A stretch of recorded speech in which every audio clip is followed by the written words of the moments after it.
Hello किसान भाइयों, मैं हूं आपका मछली वाला भैया उन्मेष टहरिया, फिशरीज ग्रेजुएट एंटरप्रेन्योर, और आप देख रहे हैं ऑस्कर फिशरीज। किसान भाइयों, आज के वीडियो में अपन बात करने वाले हैं लाल दवा के बारे में, जिसको हम लोग पोटेशियम परमैंगनेट के नाम से जानते हैं। सबसे पहले दोस्तों, कि एक्वाकल्चर में कहा जाता है कि prevention is better than cure. इसका मतलब ये है कि मछली में बीमारी लगने से पहले ही हम लोग उसको पहले से ही ट्रीट कर लेते हैं, ताकि मछली में बीमारी लगने की जो संभावनाएं हैं वो जीरो हो जाए। मतलब बीमारी लगने से पहले ही हम लोग कुछ ऐसे तरीके अपनाते हैं मछलियों को ट्रीट करने के लिए, ताकि कोई भी उसमें बीमारी लगने के जो भी चांसेस हैं वो पूरी तरीके से जीरो हो जाए। तो आज का जो वीडियो है वो मोस्टली लाल दवा के बारे में है, जिसको हम लोग पोटेशियम परमैंगनेट बोलते हैं। देखिए, पोटेशियम परमैंगनेट का दो महत्वपूर्ण काम है। सबसे पहला काम, आपके ऑर्गेनिक लोड जो तालाब में होती है, आपके तालाब के बॉटम में जो भी स्लज बनता है, जो भी हम लोग फीड कराते हैं, वो नीचे में जमा हो जाता है, और जो भी मछली का जो वेस्टेज होता है उसको ऑक्सीडाइज करने में, मतलब उसको तोड़ने में सबसे महत्वपूर्ण काम करता है आपके पोटेशियम परमैंगनेट का। इसका दूसरा महत्वपूर्ण काम होता है दोस्तों, आपके मछली में या तो बैक्टीरियल इन्फेक्शन लग गया है, फंगल इन्फेक्शन लग गया है, या फिर आपके पानी की कंडीशनिंग के लिए, उसको साफ करने के लिए हम लोग पोटास का प्रयोग करते हैं। पीने के पानी को ट्रीट करने के लिए भी पानी में पोटास मिलाया जाता है, आपको पता होगा। तो सबसे पहली बात, जब भी आपके मछलियों में बीमारी लगने वाली है, या फिर आपको लग रहा है कि मछली का जो मूवमेंट है वो थोड़ा सा अब नॉर्मल है, तो आपको सबसे पहला दवाई जो आपके जहन में आना चाहिए वो है आपका लाल दवा।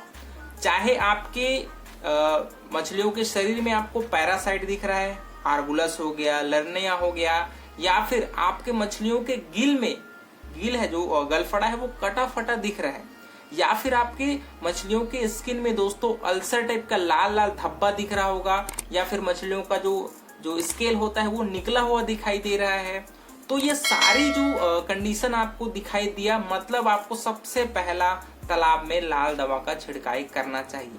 दूसरी बात, एक सवाल आपने सुना होगा कि जब भी हम लोग तालाब में लाल दवा का प्रयोग करते हैं तो ऑक्सीजन का लेवल है वो घट जाता है, साथ ही साथ ये प्लैंकटन को भी खत्म कर देता है। इसका मेन कारण मैं आपको बताता हूँ, क्योंकि देखिए, हम लोग जैसे ही लाल दवा अपने तालाब में डालते हैं तो ये एक ऑक्सीडाइजिंग एजेंट है। ऑक्सीडाइजिंग का मतलब ये है कि ये जो भी ऑर्गेनिक जो मटेरियल होता है उसको ये तोड़ने का काम करता है, जिसकी वजह से ऑक्सीजन का खपत है वो लग जाता है ना। साथ ही साथ ये आपके तालाब में प्लैंकटन लेवल को कम कर देता है, क्योंकि जरूरी जो न्यूट्रिएंट्स होता है आपका, चाहे वो नाइट्रोजन हो गया, फॉस्फेट हो गया, पोटेशियम हो गया, इसको ये ब्रेक डाउन कर देता है, जिसकी वजह से प्लैंकटन इस न्यूट्रिएंट्स का यूज नहीं कर पाते और आपके तालाब में प्लैंकटन लेवल धीरे से घट जाता है।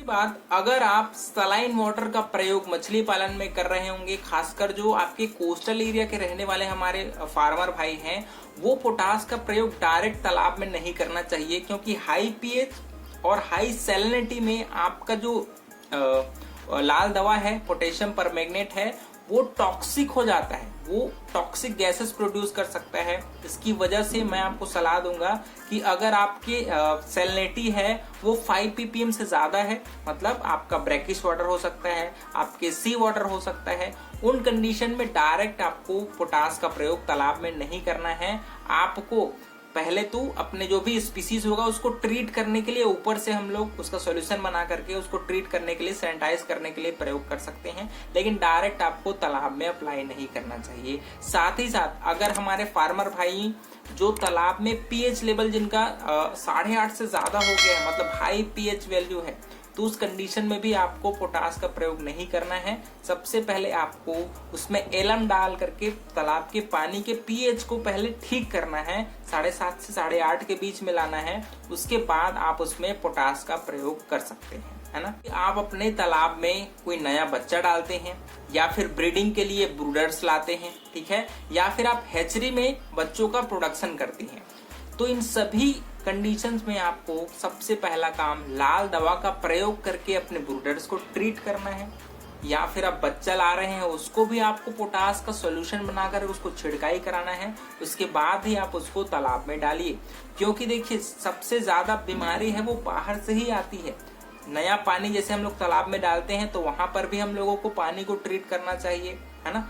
इससे होता क्या है कि हम अपने तालाब में बीमारी फैलने से पहले ही पोटास का यूज करके हम लोग उसको खत्म कर देते हैं, है ना। चाहे वो बैक्टीरियल इन्फेक्शन हो गया, फंगल इन्फेक्शन हो गया, बैक्टीरियल इन्फेक्शन हो गया, इन सभी को ट्रीट करने के लिए सबसे आसान सस्ता दवा है आपका लाल दवा।